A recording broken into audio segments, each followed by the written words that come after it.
Dr. David Veevers of Queen Mary, University of London.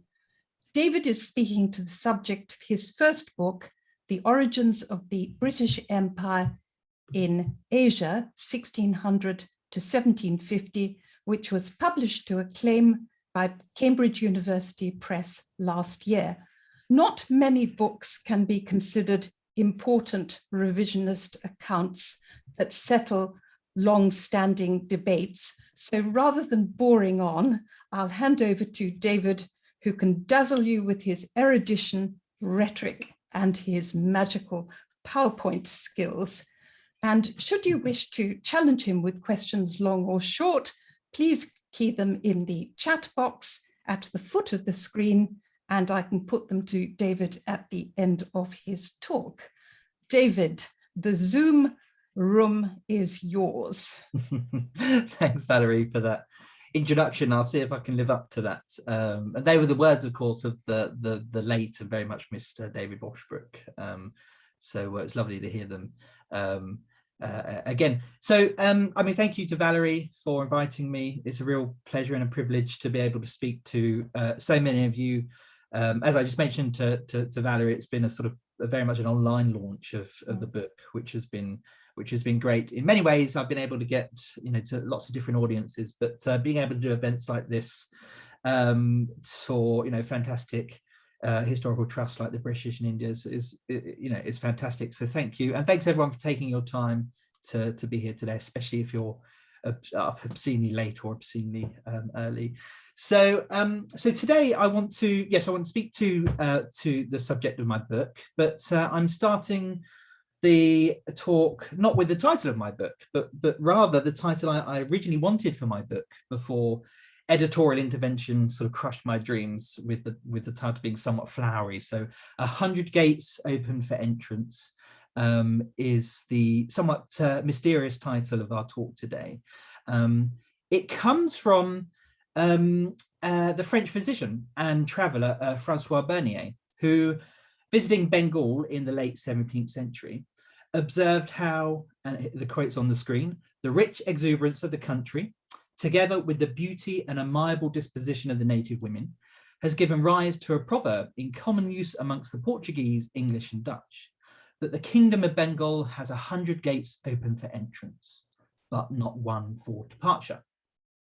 Now, we need to be slightly careful with Francois Bernier, and some of you may be familiar with him in the audience. He was very much a product of the French Salon school. He once wrote a treatise dividing the world up into races based upon how beautiful he thought the women were. So we're going to be I like to use him very sparingly for that reason. But he does make some interesting allusions here to a European presence in Asia that was very different from the traditional later 18th and 19th century European observations on India and indeed on Asia more widely.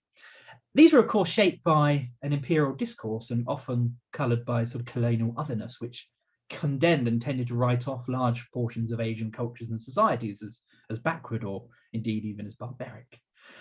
Barnier, however, invokes a rather different world, and he makes several important points in this brief passage. The first one, of course, is that in the 17th century, Europeans thought Asia was luxurious, wealthy, exciting, dynamic, that label of rich exuberance. He also suggests that Europeans established social and cultural relationships in Asia. More specifically, he notes that between European men and Asian women of a sexual, coerced, romantic, or even a marital nature. And of course, it's important to note that those things were not always mutually exclusive. He also suggests that Europeans settled in Asia in the 17th and early 18th centuries over the long term, finding lots of reasons to stay. Bengal has 100 gates open for entrance and very few reasons to leave, but not one for departure. We often get this entrenched, very stubborn idea that comes mostly from the later 18th century, that Europeans went to Asia to make a quick fortune and then to scamper back home as soon as possible. That's not the picture that Francois Bernier is painting. He also suggests that Asian states and societies were receptive to the European presence, that they invited them in, 100 gates were open. And they encouraged foreign merchants to come to Asia to provide economic stimulus and cultural exchange and diplomacy.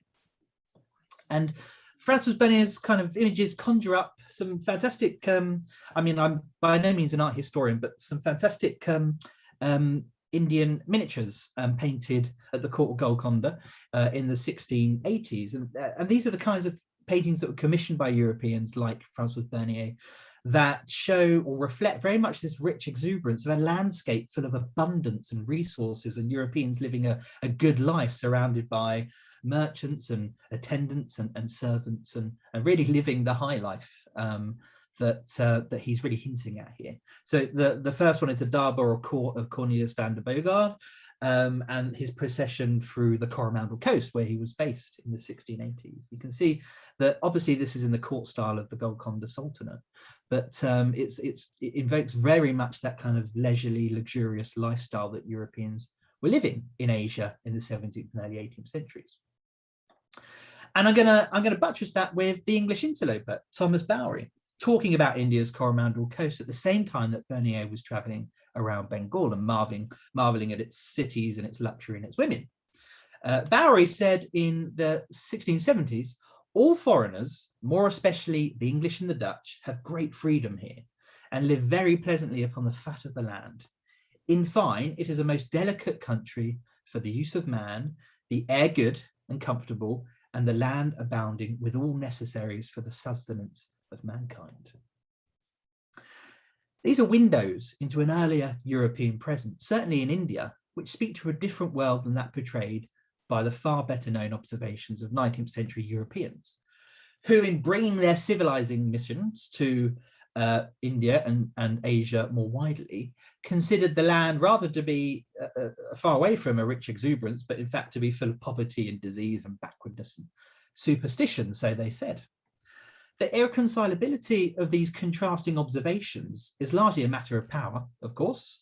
In the 19th century, the East India Company and later the British state had a monopoly over power and ruled much of the subcontinent and Southeast Asia. The acquisition of this power convinced them that it was Europe, not Asia, which abounded with all necessaries for the sustenance of mankind. And their observations of Asia, therefore, were reflections of a power imbalance between colonizer and colonized, naturally. But in the 17th century, in the worlds of Bernier and Bowery, power lay with Asian states and societies that the East India Company sought to establish itself in. The Ottoman and Mughal empires, for example, absolutely dwarfed the marginal and impoverished early Stuart English state in the 17th century by any metric that you want to conjure, by GNP, trade, manufactures, architecture, learning, art, military power, diplomatic prestige, population, size, you name it.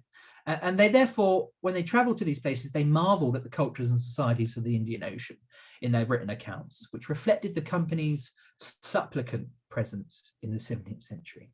It came there to acquire things, things that it needed and things that Asia had in abundance. Unfortunately, that still has not been convincingly portrayed in the literature. The historiography has often fallen victim to writing the history of the early modern British Empire in a teleological manner, and that is with an eye to the later colonial conquests of the late 18th and early 19th centuries. The esteemed historian P.J. Marshall emphasised the emergence of white and black towns and wrote of a European presence that transplanted European society almost wholesale to Asia. More recently, Soren Mentz spoke of the English presence in Asia as a diaspora, segregating itself from local surroundings and shunning those who supposedly went native. Still more recently, and I say recent, ever since I've hit my late 30s, anything after the year 2000 is recent. So still more recently, Phil Stern's book in 2011, The Company State, conceptualized the East India Company as carving out independent enclaves of Englishness and English sovereignty, distinct and separate from the political landscape around them in India, drawing on Europe for its sources of power and its political ideas and thought. These conceptualizations of the English East India Company as an utterly foreign and separate force in Indian politics and society is an enduring one. And it's one, I think, that endures because it lends itself more easily and conveniently to a narrative of eventual British conquest and domination in the 18th and 19th centuries. It's also a very adversarial one, naturally. Even the eminent historian Sanjay Subramaniam, in his brilliant theory of contained conflict, which depicts Europeans on one hand and Asian rulers on the other, jousting for any kind of advantage over the other, that reinforces this separateness of Europeans and Asians and the diverging paths of conflict which they pursued when they interacted. Any expansion, therefore, of Europeans or Asians must have been at the expense of one another. Now, we can often see this rather misleading picture when we consult the official correspondence and sources of the East India Company, whether that be between the East India Company and Asian rulers, or between the directors in London to their employees, their presidents and their chiefs in Asia, and vice versa. Here is a very sort of official world of imagined order, of projected hierarchies, of aspirational goals, right? I mean, corporations aspire to institutional and structural order and norms. And as many of you might know in the audience, if you work for a large corporation, I'm sure some of you might, the everyday practice of business, especially international business, is messy. It involves crossing boundaries, blurring distinctions, forming informal relationships and partnerships, sometimes even compromising the official corporate line in favor of pursuing local or more immediate interests and goals. Now, I don't want any of you to sort of shift uneasily in your seats. Don't worry, I don't actually work for Her Majesty's Revenue and Customs. But what I'm really speaking about here is a far messier reality that defined the East India Company's presence in Asia that you don't see in the official sources of the East India Office records. Instead, my book looks to the records produced on the spot in Asia, in East India Company factories and settlements. Sources like memorandum, private diaries, private correspondence, written protests, journals, affidavits, witness reports, dissenting opinions, and so forth. These construct an almost live picture of the company's development and the activities of its servants in Asia. One that was almost unfiltered, not completely, but almost unfiltered, very raw, and it stands in stark contrast to the sanitized and manufactured and aspirational official correspondence of the company, which tends to depict what the directors and shareholders at East India House in London wanted to happen rather than what actually did happen. And all of this, of course, is at the complete mercy of major spatial and temporal obstacles in which a letter from London and a response from Asia and an action may take a life cycle of several years or more. So when I privileged the factor in local sources over the sort of national and corporate or official ones, I began to uncover this rich cosmopolitan world inhabited by East India Company servants that Bernier and Bowery speak of. But what exactly did that world look like? And what kind of implications does it have for understanding the origins of the British Empire in Asia? So my book essentially makes two arguments, really. First, that the English East India Company underwent a little known period of failure and reconstitution in the 17th century. It went from being a very centralized corporate institution that was launched and conceived really as an arm of the English state to uphold and pursue English interests in Asia. And then by the later 17th century, to being actually highly decentralized, shaped more by the local and private interests of East India Company merchants and their Asian partners on the spot in places like India, who sought to integrate themselves within existing Indian political and economic structures, largely through the establishment of these cross-cultural networks with Asian elites, whether through marriage, business partnership, cultural patronage, or diplomatic access. So that's the first argument, this idea of decentralization and cross-cultural integration between Europeans and Asians.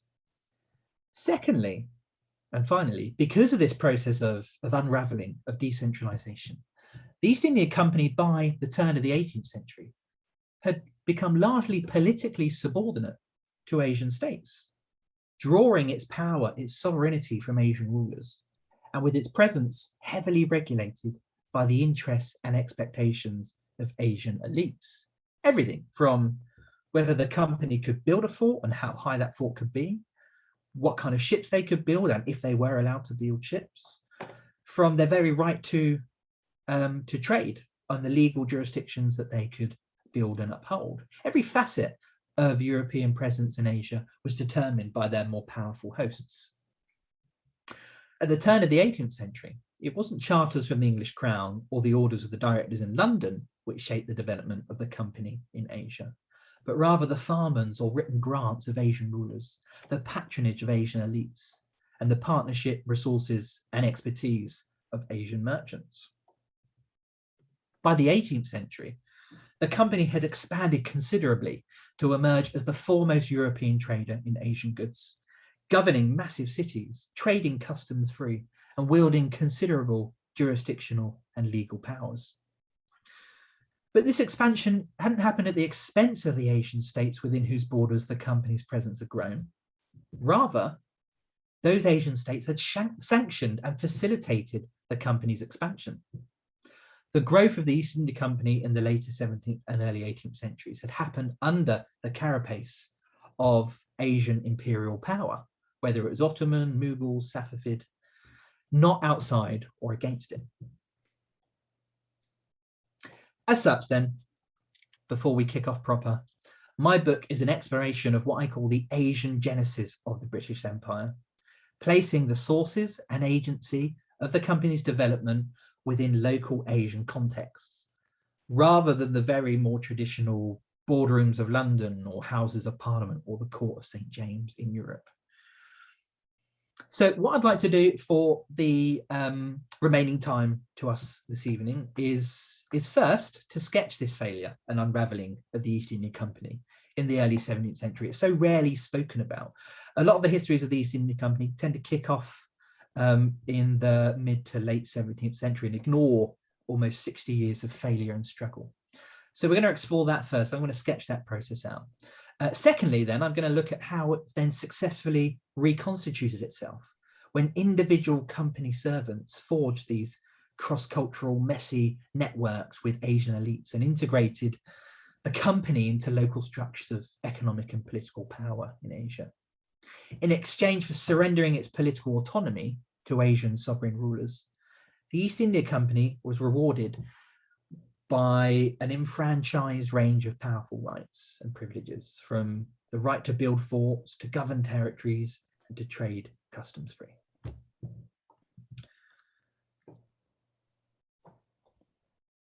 Okay, so this process of failure, this struggle, this unravelling that we don't often hear about. When the English surgeon, John Fryer, arrived in India in the service of the English East India Company in the 1670s, he travelled across the Sultanate of Golconda, a Deccan state in central India, which had recently expanded down India's Coromandel coast. You can see Golconda to the right on the map there.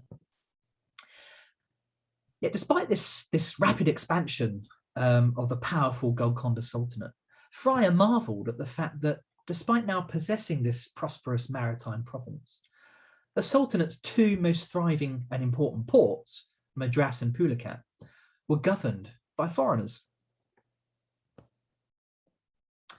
Wondering how what he calls a potent prince, such as the Sultan of Golconda, allowed the English and Dutch East India Companies possession of those ports, Fryer observed how, as the Sultanate didn't have its own navy, quote, "It is a maxim among them to commit their strongholds on the sea coast to those they can call their friends." So according to Fryer, not only did this place the cost of maritime defence solely on the shoulders of the East India Companies, but the expensive fortifications they built acted as, quote, "places as sure asylums of retreat, if ever the Sultan were threatened by external enemies." Fryer was essentially articulating an understanding of the Golconda Sultanate as a decentered state, one which incorporated the East India Companies into its empire formation, not as foreign merchants, but as key constituents exercising political and military functions that helped to consolidate Golconda's authority in the region of its emerging Coromandel Empire. The East India Company's reward was not only confirmation of its grant for the jurisdiction of Madras, which it had actually negotiated prior to the Sultanate's rule in the region, but eventually a more expansive set of rights of political and economic powers that facilitated the company's commercial and territorial expansion on the Coromandel coast, a growing strength which it used to then in turn uphold the authority of the Sultanate, as all good vassals should. Indeed, when the newly launched French Compagnie des Indes, the French East India Company, burst on the scene in India in 1672 and attacked and occupied the Golconda city of San Tome, just a few miles down the coast from Madras, the Sultan of Golconda called on his Dutch and English vassals at Pulicat and Madras to help his army recapture San Tome from the French, which they did 2 years later after a long siege in 1674, expelling 3,000 French soldiers from the coast. This was despite the fact that England and France were technically allies in Europe against the Dutch and would soon be at war with them in the Third Anglo-Dutch War. In fact, when the besieged French requested help from the English at Madras, the English governor refused to help, as he said the East India Company, quote, have a strict alliance with Golconda.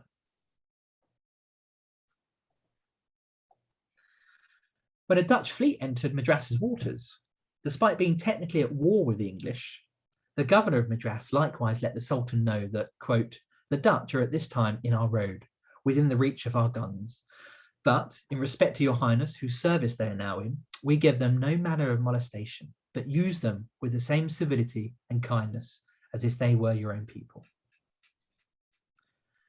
So when San Tome was retaken and the French expelled, the Sultan rewarded the English East India Company at Madras with a new charter, which granted them the right to build ships anywhere in the Sultanate of Golconda, a privilege no other European power enjoyed on the Coromandel coast. As a result, Madras was transformed into a hub of shipbuilding and emerged as the most important port in the Bay of Bengal by the end of the 17th century.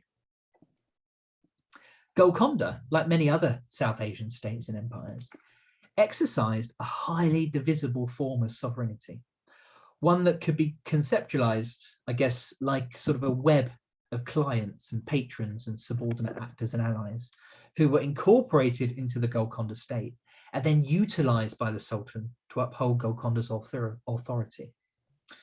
As one historian, John Wilson, has described the Mughal Empire, which also integrated a diverse range of foreign and domestic groups into its sprawling imperial web, from migrating Afghans and Persians to Rajput princes and African city naval powers. The empire was like a spider's web, he said, powerful when it incorporated and mobilized a network of actors who had their own locally rooted forms of political authority. So to function effectively, leviathans like the Mughal Empire had to create local political, social, and economic networks of power across a vast range of different ethnic, religious, and cultural groups. The English East India Company was no different, and like Farsi, Armenian, Afghan, or city actors, the East India Company was brought into the Mughal fold and granted a series of powerful commercial and jurisdictional rights in exchange for its ability to increase Mughal revenues and uphold imperial power and entrench and defend Mughal authority in the provinces. If the East India Company was willing to politically subordinate itself to Asian powers like Golconda or the Mughal Empire and recognize the ultimate sovereignty of their rulers over the company's presence in that region, then a whole new world of expansion opened up to the English, one that was sanctioned and facilitated by the rulers and elites of the communities they operated in. But how did the English East India Company reconcile or balance the fact that much of its expansion at places like Madras relied on the authority of Asian sultans and emperors, and in performing its role as a good little vassal on the one hand, with the demands and interests of its metropolitan authorities on the other, like the English crown or company shareholders, or the orders of the directors? It was a tough balancing act. That kind of hybridity came with immense tension, even sparking armed conflict and rebellion within the company. The answer really lies in the failure of the company's earlier history, when it launched very much as an arm of the English nation state, tasked with upholding national interests in Asia. The first half of the 17th century was an experimental period for the formation of an English empire, when repeated attempts to create a centralized, coordinated overseas presence eventually disintegrated through the inability of the English state to sustain long-distance enterprises. When the East India Company launched to much fanfare in 1600 as the first joint stock corporation in England, it was granted a monopoly over all trade beyond the Cape of Good Hope and incorporated as a body politic with its own laws and regulations. In exchange, the English state charged the company with upholding English interests in Asia, for example, by attacking Iberian shipping, by exporting England's primary goods, woolen textiles, and engaging in national diplomacy with Asian monarchs. And the first voyages to Asia in the first decade of 1600 did exactly that. They captured Portuguese ships. They relayed diplomatic letters from Elizabeth I to the sultans of Acre and Banten. And they tried, very unsuccessfully, to dump vast amounts of English woolens on disinterested Asian markets. They just could not compete with luxurious Chinese and Japanese silks and the finest textiles in the world in India. Well, this first decade realized unimaginable profits of up to 400%, and looked as though England may well have claimed its own stake to these lucrative Asian trade routes, which had transformed marginal powers like the Portuguese into global giants. This, alas, could not really be sustained. By the end of the second decade of the 17th century, and you're going to see some absolutely mind-blowing PowerPoint graphics here. So I just want you all to hold your astonishment and amazement just for the moment. The East India Company had been forced to switch from exporting woolen textiles to exporting bullion, which caused a bit of a moral panic in England, supposedly draining it of its specie in exchange for the rare spices and luxurious textiles that England so desperately sought after.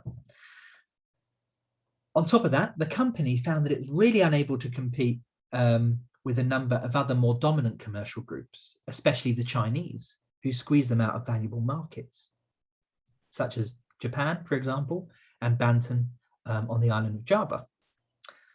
Even worse, the East India Company lost many ships and factories and personnel to Dutch attacks during a brief conflict with the English crown, a brief conflict in the Spice Islands in Indonesia, which led to the English crown temporarily virtually merging the English East India Company, or really folding it into the Dutch East India Company as a way to retain a toehold in South Asia. That doesn't last, but it causes a significant amount of disruption to England's position in Asia. However, the biggest problem for the East India Company in the early 17th century comes at the end of the 1620s, when financial investment dries up, largely due to a general economic slump in Europe with a lack of liquidity and capital investment, which meant that the English East India Company struggled to finance regular fleets to Asia as it previously had. In the mid-1620s, it began withdrawing from many of its factories, especially in Southeast Asia, Hokkaido in Japan, for example, and in Borneo and Makassar and other places. It just simply couldn't afford the shipping or the resources to supply those markets anymore. The East India Company had to find some £3 million between 1600 and 1630 alone. It's kind of, the sum is staggering for this period. But as it entered into a period of economic depression, which would last well into the late 1650s, early 1660s, it could simply no longer sustain such a monumental effort. The decline of the English East India Company's trade, its failure to find markets for English goods, and its weakened position in Asia through war with the Dutch, and its inability to compete with more sophisticated commercial groups like the Chinese, all combined to convince the crown, the English crown, to look elsewhere for maintaining its commercial links with Asia. And from the mid-1630s, the company's charter was allowed to lapse, opening Asia up to all English traders. The East India Company's court of directors and shareholders therefore sort of turned in on themselves and fractured into competing factions. Pleas from servants in Asia for supplies, for money, for goods and for shipping fell on deaf ears. Not a single ship arrived from England to its factories in Asia in 1657. And one poor company employee stationed at Masulipatam on Coromandel Coast in India wrote home, "We are so poor that we shame to think of it." At Masulipatam, the English had become a laughing stock, borrowing heavily and unable to pay their debts, peddling old goods of poor quality, and unable to mend their factory walls as they fell into disrepair. When they went out into the streets, the English were harassed by creditors, physically abused by Golconda officials, and eventually chased out of the port altogether in 1628. By the 1640s, the East India Company's docks at Deptford and Blackwall in London were closed down, and the factories, or most of the factories in the Persian Gulf, were abandoned, with the directors ordering that, quote, "all remains in each and every one of those factories be sold and disposed of to the best advantage of the company." This was a company that was virtually broke. And with Cromwell, Lord Protector Oliver Cromwell, with his refusal to grant the company a new charter in 1657, the directors drew up a bill of sale for the Royal Exchange, attempting to sell the East India Company and all of its possessions and goods for the measly sum of £14,000. Not much to show for over half a century of English trade in Asia. So the weakening and ultimate failure of this first sort of manifestation of the East India Company as an arm of the English state and its consequent near collapse created a vacuum within the East India Company in Asia, which was filled by the private interests of company servants on the spot, who largely sort of left adrift to find their own more immediate sources of commercial, financial, and political capital. Instead, turned to wealthy, powerful Asian patrons and partners to realize their interests. And as we've seen, the local Asian political and economic structures of power, especially in India, were highly receptive to the integration of these foreign constituencies, who sought desperately to anchor themselves into more resilient frameworks that would enfranchise them in a way that the corporation, East India Company Corporation, could not. But in integrating into these more local structures of power, they also dragged their employers, the East India Company, with them on the way. So as trade dried up, shipping ceased, factories and forts fell into disrepair and were sold, leadership in London gripped by faction, England sliding into civil war and the monarch's head being chopped off, East India Company servants in Asia increasingly took matters into their own hands. They began to reconstitute and decentralize the East India Company. And there are many examples in the book, and I'm just going to focus on one case study for brevity today. I'd take the Coromandel Coast, for example. Servants had been chased out of Masulipatam in disgrace in 1628.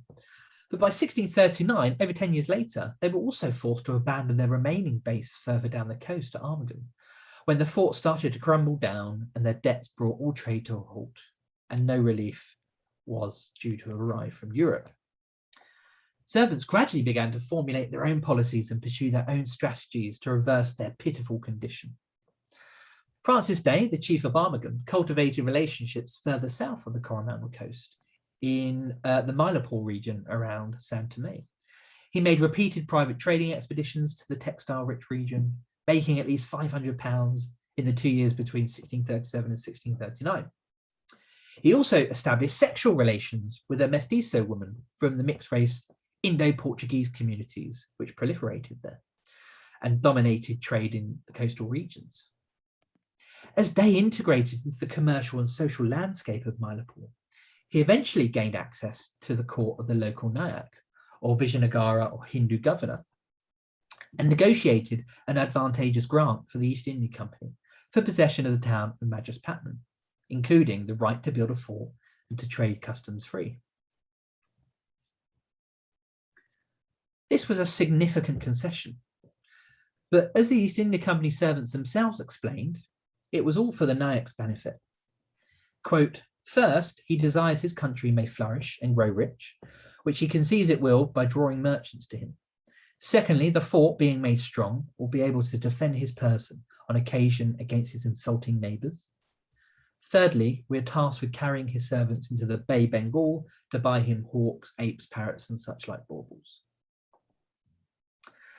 Now, at a time when the company was on the verge of collapse and gradually withdrawing from most of its factories and forts, this grant was unsanctioned, and Day would actually be hauled up before the Court of Committees in London charged with insubordination, along with fraud and private trade for good measure.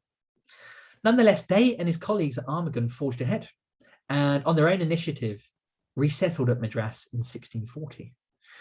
Most of the English married Indian and Indo-Portuguese women, established strong ties with the local communities, and provided services for the Nayak and various Vijayanagaran elites, including importing goods from Bengal and lavishing them with tribute and gifts. The fort was a problem, however. It was a massive capital enterprise for the East India Company at this point in their development. So the company servants at Madras utilised their new family networks, and Day and his colleague Andrew Cogan managed to gain or borrow 10,000 pagodas in loans from their Indo-Portuguese families to finance the building of part of the new fort, Fort St. George, while they personally financed the other part with profits from their private trade. Many of the East India Company servants soon converted to Catholicism, the religion of their Indo-Portuguese families, opened a Catholic church at Madras, and abolished customs taxes as an incentive for other Indian and Indo-Portuguese communities to migrate there, attracting as many as 400 families within the first year and a half. It wasn't long before a dynamic, productive, and growing East India Company settlement, strongly fortified and patronised by the local governor, had emerged at Madras, without the consent or any participation of the East India Company Corporation itself. And in fact, in the teeth of heavy resistance, even as the city of Madras grew, the directors in London in 1642 demanded that the whole enterprise be abandoned. It was, they declared, quote, a very indiscreet action to go about the building of such a fort when the company's stock was so small. But the lack of corporate regulation or the need to toe a national line allowed the East India Company servants at Madras to become deeply integrated politically, commercially, and of course culturally with their surroundings. And as a result, their position on the Coromandel coast flourished. One captain of an East India Company ship, dropping servants off at Madras a few years after its foundation, was aghast to discover that each of the senior company servants there had amassed massive private fortunes, and each of them had married an Indian or Indo-Portuguese woman and built palatial homes for them and their families in and around the city. So at a time when the East India Company was sinking, when all of the East India Company was valued at about £14,000 on the Royal Exchange, the chief of Madras was worth £20,000, according to this ship captain. Two of his councillors were worth £5,000 and another councillor £3,000. And he wrote in an affidavit back in London in front of the Court of Committees, "These four gentlemen are all sworn brothers. When they perceive they may benefit in any project, they pass an oath one to another to prosecute their intendments and not to dissent one from another until their ends be obeyed." Now, Francis Day, the newly arrived captain, noted, quote, "keepeth a gentlewoman by whom he hath had 2 children and built for them a very fair house with orchard and garden." While he was there, the captain, or shortly before he was due to depart, heard a 13-gun salute from the new Fort St. George in honour of the christening of the 3rd Anglo-Indian child of Henry Greenhill, one of Francis Day's councillors.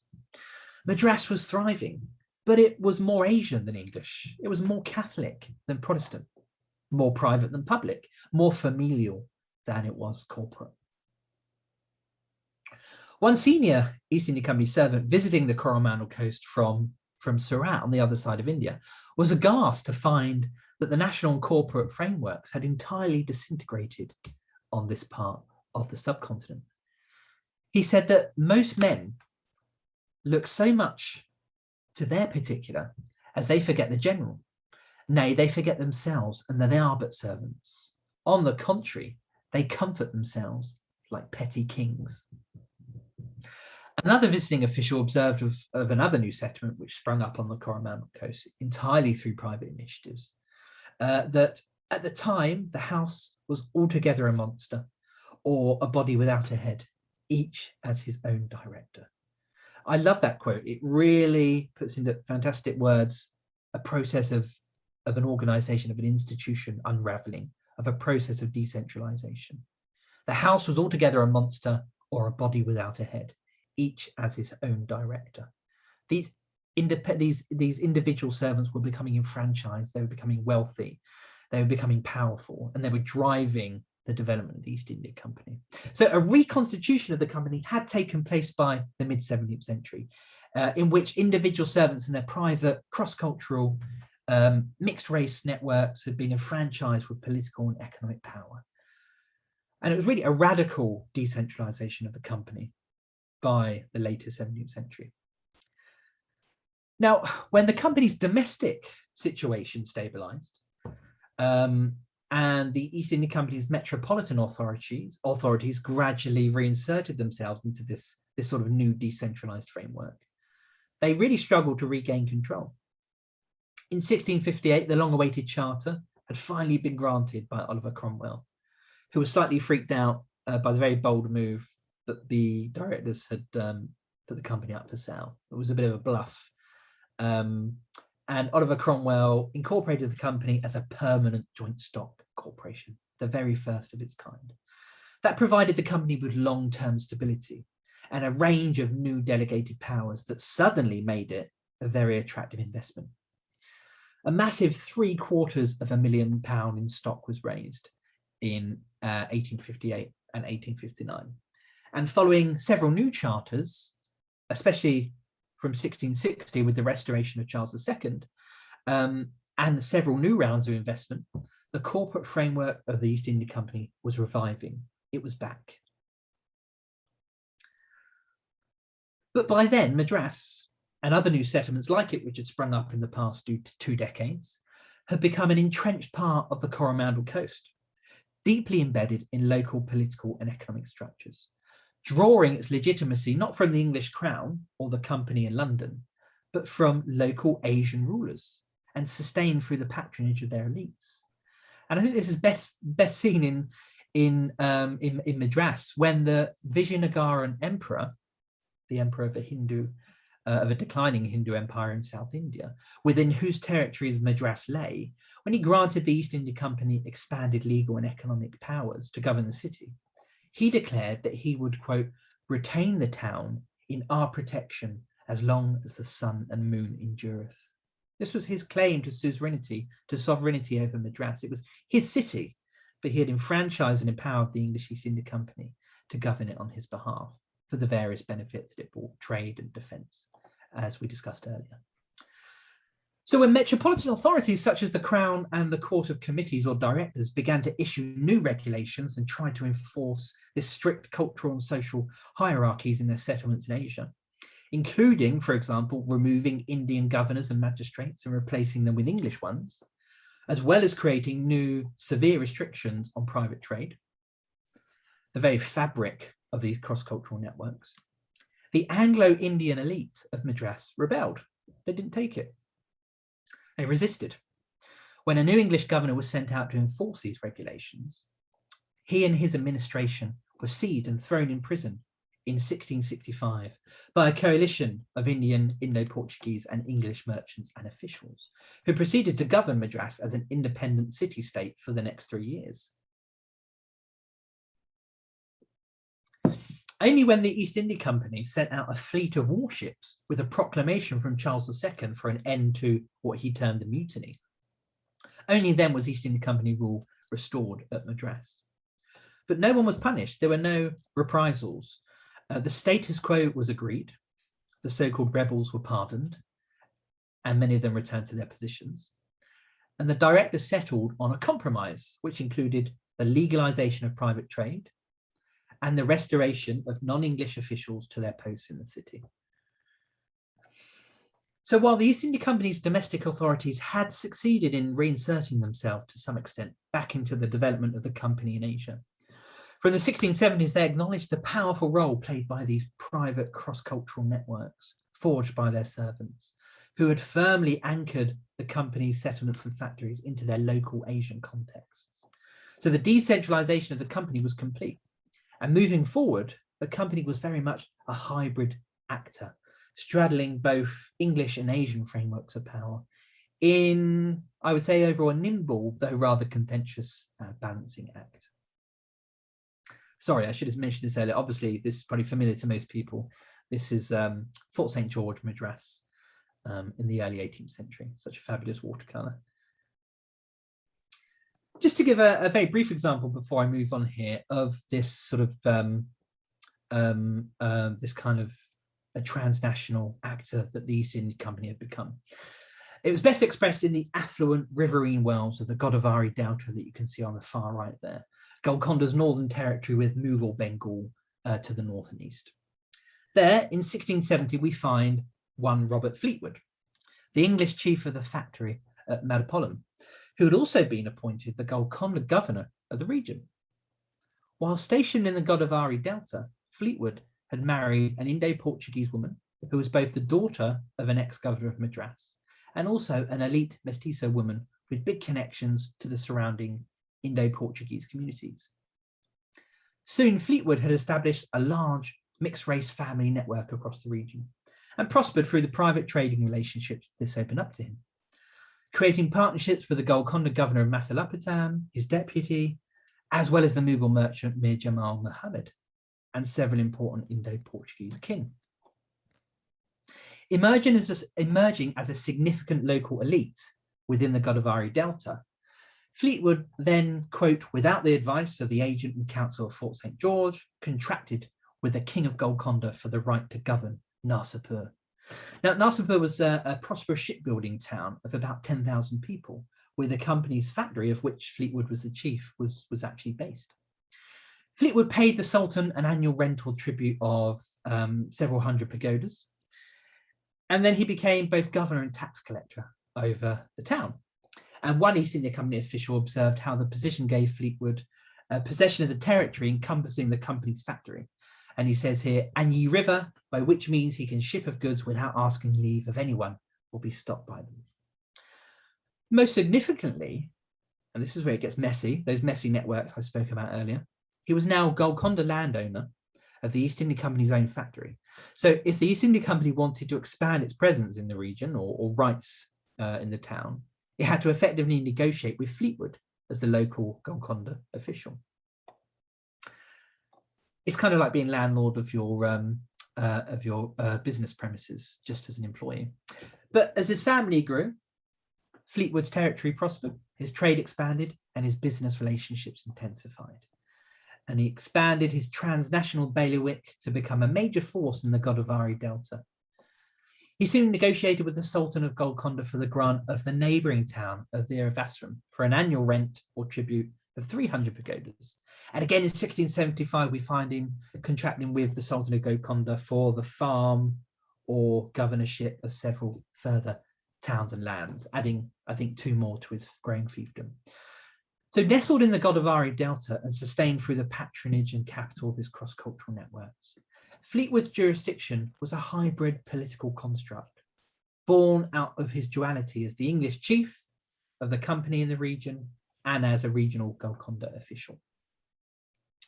His growing influence and the fact that he was obliged to pay a massive sum of money every year to the Golconda Sultan gave him access to the Sultan's court and the corridors of power in Golconda itself. So when Sultan Abdul Hassan toured the Delta in the year 1678, he chose to stay with Fleetwood and his family in his Great Fair House, a palatial brick building surrounded by ornate gardens. When word gets back to Madras of this transnational bailiwick, as I mentioned, or as I called it earlier, an investigation is launched in 1678, but it wasn't to punish Fleetwood, but rather to see whether, quote, the whole business of the farms might tend to our profit and advantage. When the supervisor finished his inspection, he wrote to Madras and London that governing the towns would be much to the company's interest and advantage. And Fleetwood was ordered to transfer them to the East India Company, and he did this willingly, although he was allowed to retain the government of Narsapur on account of the fact that, and this is the inspector saying so, he could not easily remove his numerous family from there, and his retention of the little town where he lives would not be prejudicial to the company's affairs. So because of this private integration of an East India Company servant into the Golconda state, the company was no longer a foreign visiting merchant to the Godavari region, but now it's a key cog in the political and economic structures of power there, as tax collector, as official, and as landowner.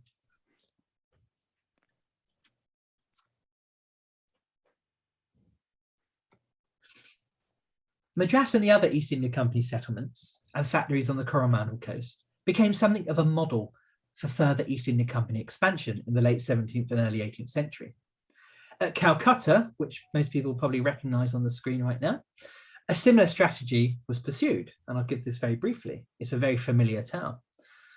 While the directors in London sent a fleet with orders to capture the city of Chittagong from the Mughal Empire in 1686, an East India Company servant, in this case, Jab Janak, pursuing his own private interests, acquired instead the grant for the acquisition of the villages of Calicut, Governpur, and Sudnati.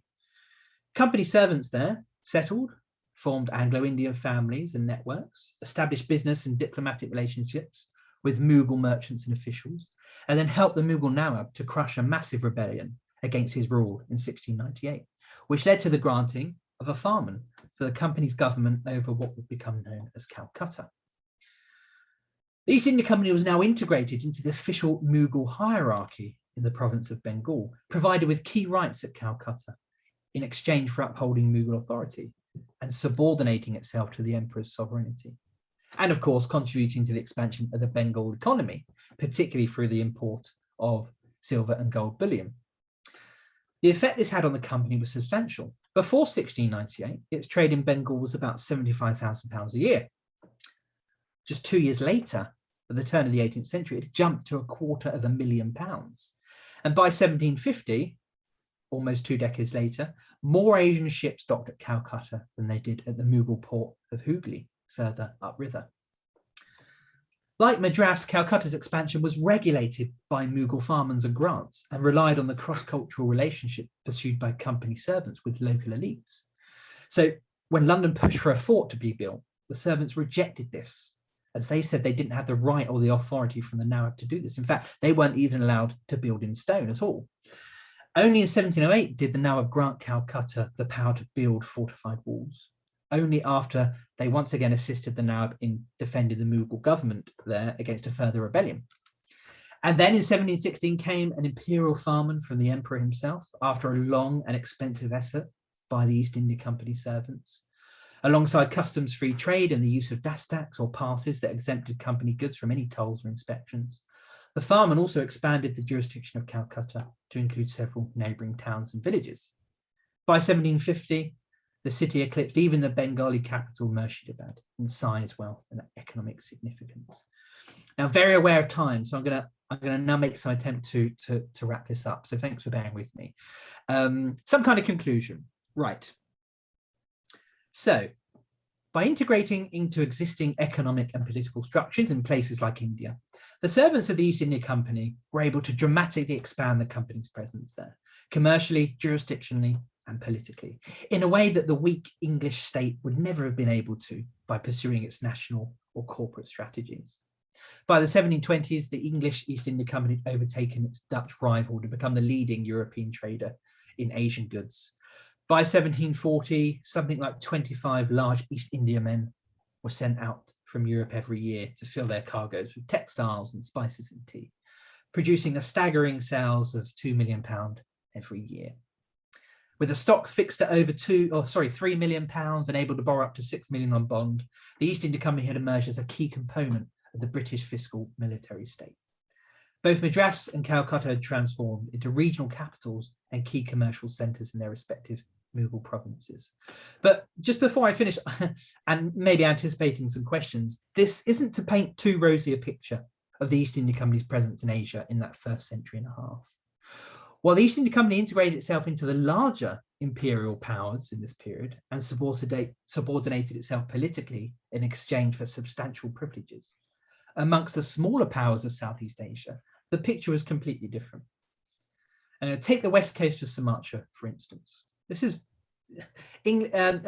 historians of the English East India Company have still rarely studied. I'm going backwards here. There we go. Have rarely studied the English presence on the west coast of Sumatra, which is on the screen now. Now, the small riverine chieftains here did not have the capacity to integrate foreign actors into their power structures, let alone enfranchise them with the kind of sweeping rights the Mughal Empire could. So rather than establish cross-cultural networks and subordinate themselves to Malay rulers, the East India Company resorted instead to military force from 1685 to acquire the pepper monopoly that it sought, conquering sultanates, unleashing famine, engrossing basic goods, coercing the population, and eventually being expelled from their headquarters at Bengkulu by a coalition of Malay states in 1719. In fact, whenever the East India Company sought to go it alone and operate outside of existing Asian frameworks in this period, it almost always failed. There were numerous attempts to colonize Madagascar, for instance, that ended abysmally. Even Bombay, do I have a picture of Bombay? No, I don't think I do. Even Bombay, which was conceived as an English colony, independent entirely of the Mughal Empire, even that took a good century to establish itself. Almost immediately it was embargoed by its Portuguese neighbours, and then appropriated by the Mughal Empire as a city naval base, and then forced to become a vassal of Shivaji's emerging Maratha Empire. Even after this, it was rocked and racked by rebellion and mutiny, and engaged in a costly and bloody struggle against the more capable Anglo maritime power. Anglo-British expansion in Asia by 1750 was not the result of some superior European projection of fiscal military power over the Asian states and societies it encountered there. Rather, English weakness and Asian power demanded a far more supplicant presence by the East India Company, which individual servants were only too happy to adopt in pursuit of their private interests. As the company unravelled at home, its servants poured it deeper and deeper into the local structures of power in Asia, surrendering its political autonomy to Asian rulers in exchange for a breadth of powerful rights and privileges, which allowed it to emerge as a major force in Indian politics and trade by the mid-18th century. Thank you very much.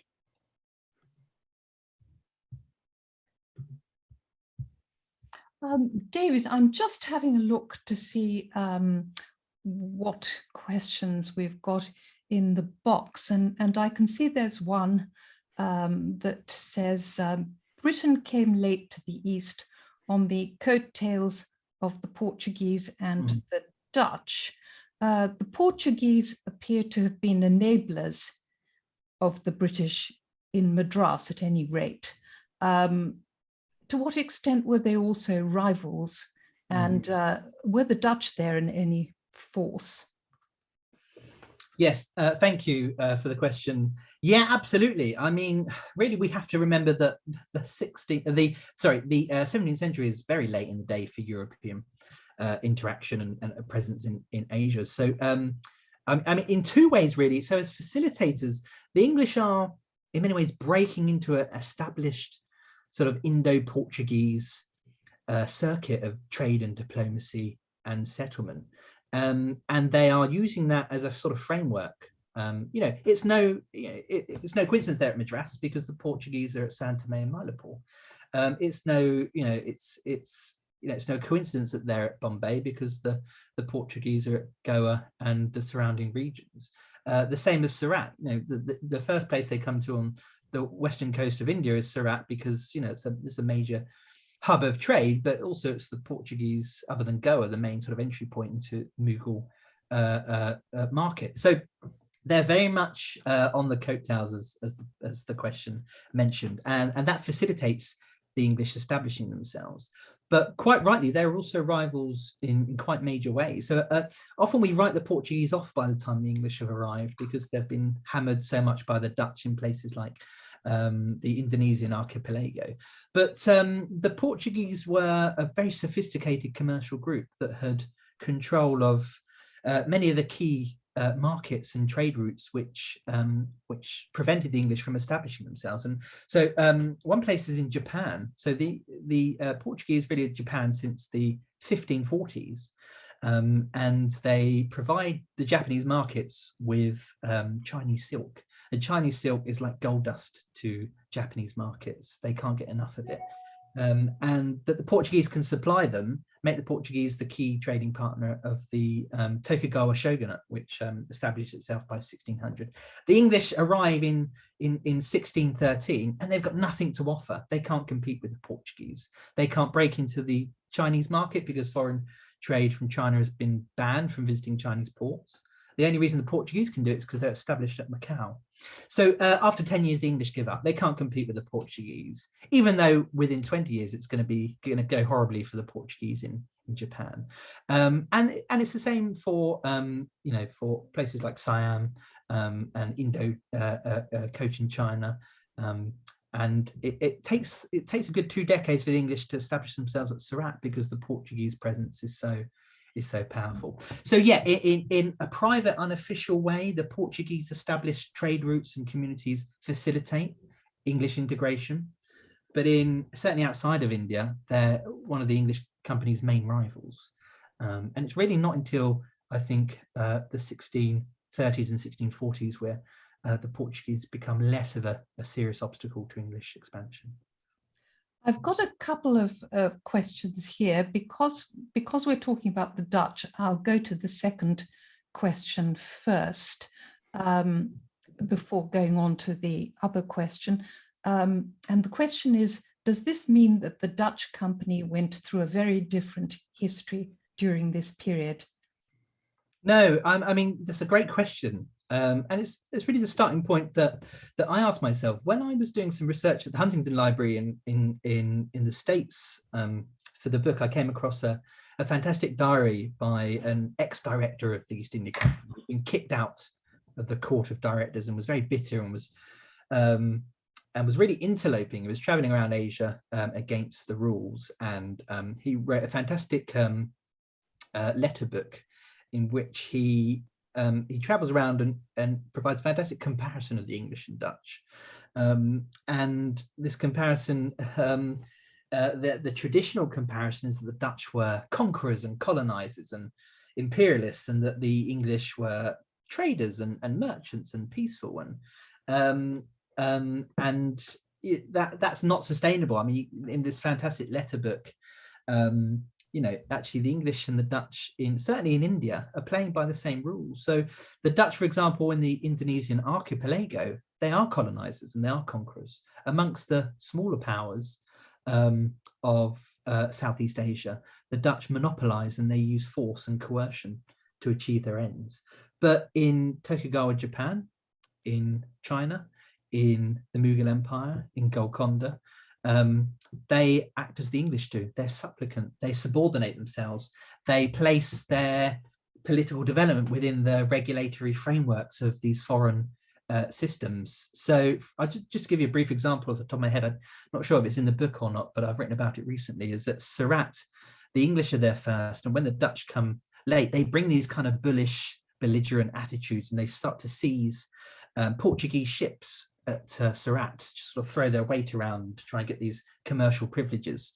And immediately the Mughal governor of Surat locks the Dutch up, seizes their goods, and brings all trade to a halt.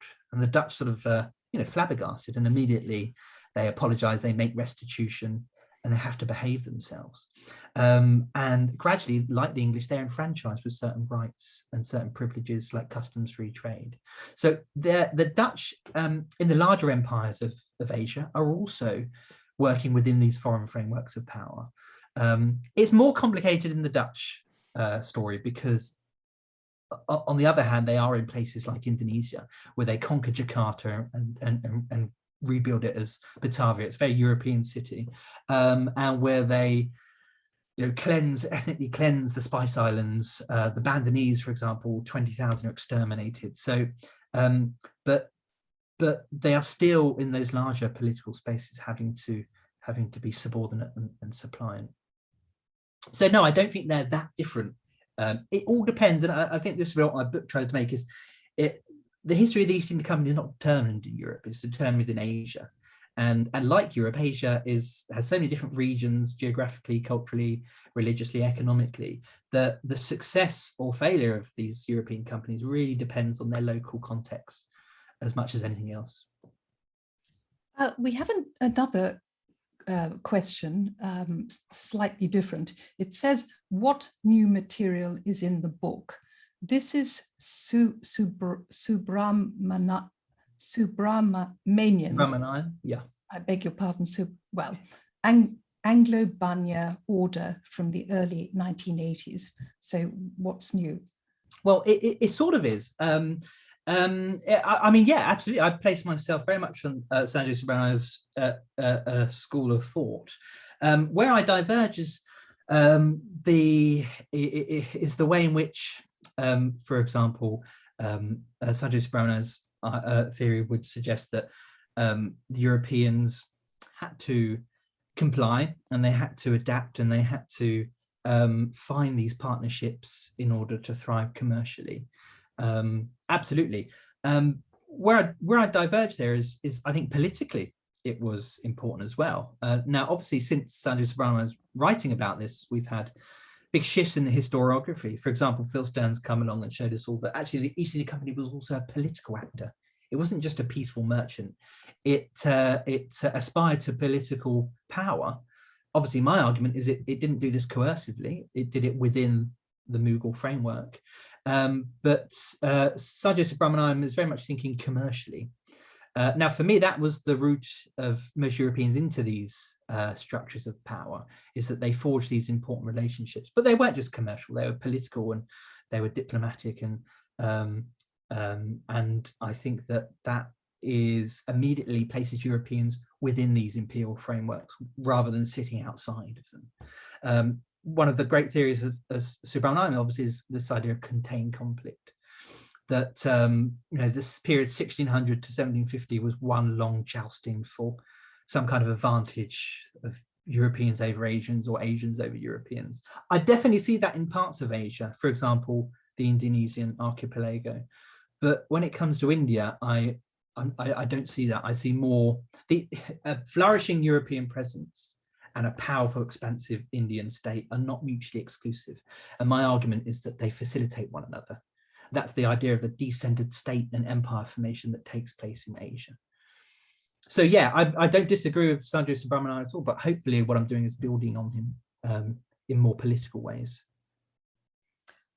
Another question here was, if the Portuguese and Dutch were all employing similar methods, how is it that the English came out so far ahead in the next period of development?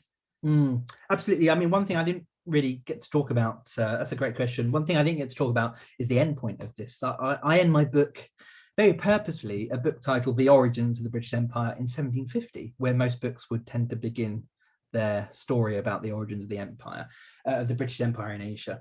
And I do that purposely because for me, that's a real, I mean, in many ways, Plassey has been overstated. 1757 Battle of Plassey has been overstated as a transformative or key turning point in the East India Company's development. Many of the consequences of Plassey had already been there for a long time. For example, the acquisition of political power, carving out these jurisdictional spaces. That hopefully, as I show in my book and as I've spoken about today, that was something the company had already achieved to an extent through integrating and subordinating itself. So I think in many ways, Plassey is not the big jumping off point that it has been cast, ever since it happened, really. But also in many ways, certainly from 1765 onwards, with the Battle of Buxar and the granting of the Dewan to the East India Company, there is a shift from the kind of empire I talk about in my book, the empire in which these subordinate, pliant East India Company jurisdictions are growing up within the kind of carapace of the Mughal Empire, kind of, cooperating and even upholding Mughal authority in exchange for these rights.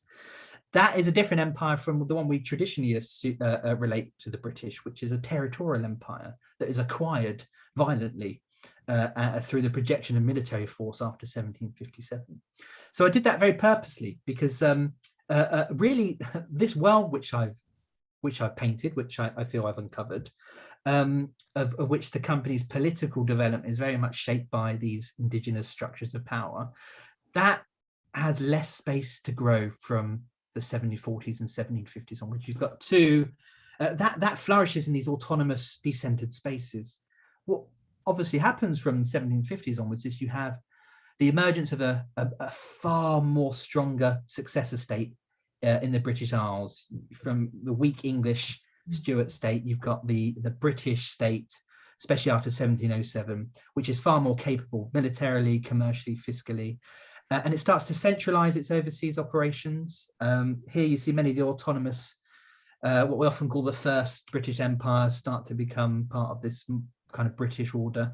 And it squeezes the company, it regulates the company, it passes acts to regulate the company, to take control, to nibble away at its monopoly and its autonomy, and forcing the company to be part of this global British struggle for domination over the French and other Europeans in the Atlantic. And, you know, before, obviously, you know, it's an old story, before the 1740s, the company hadn't had to fight a British war for the British state, and it regularly does after the 1740s. And that suddenly trashes all of these delicate, very vulnerable networks and relationships that the company servants have built. And then on the other hand, I think more importantly, you've got the emergence of the successor states in places like Bengal and Hyderabad and the Carnatic, that are also themselves centralizing and building powerful states in which those subordinate actors are being squeezed more to contribute to the economy and the revenues. And, you know, obviously in Bengal was accession of Sirajuddaula. It's been rocked by rebellion, by Maratha invasion, and he's finding ways to increase his revenue and to create a more resilient regime. And that pinches the East India Company that's enjoyed this autonomy and this kind of decentered relationship. So you've got these two powerful forces squeezing the company, and it's got less ability to move flexibly in this sort of hybrid world that I've painted over the past hour. And, you know, with the arrival, for example, of British forces from Europe, and, you know, the indirect alliance system, the East India Company is becoming more antagonistic, and it's become more of an arm of the British state in a way it never really was of the English state 100 years before. So it's a story that ends really from the 1750s, this delicate autonomous balancing act. It just can't survive in the kind of post 1765 world. We have another question here, reading it out. You give credit to individual traders rather than the East India Company for establishing an important commercial presence in Asia in the 17th and 18th centuries. What do you consider the key element in establishing English imperial dominance in the 19th century? Was it not military power? And how do you explain this to contemporary historians who see only corruption and treachery in the advance of British imperialism? Well, thank you. Great question. I would disagree. Yeah, I think these are very, see, this has been the thing about the way the field has gone, is that it's been an appendage of that later imperial colonial period. And as I think I mentioned at the beginning, you know, these histories often written, you know, with an eye on those later conquests as somewhat inevitable. So, and you often get that in the literature, don't you? This is pre-colonial or it's colonial. You know, what a horrible binary.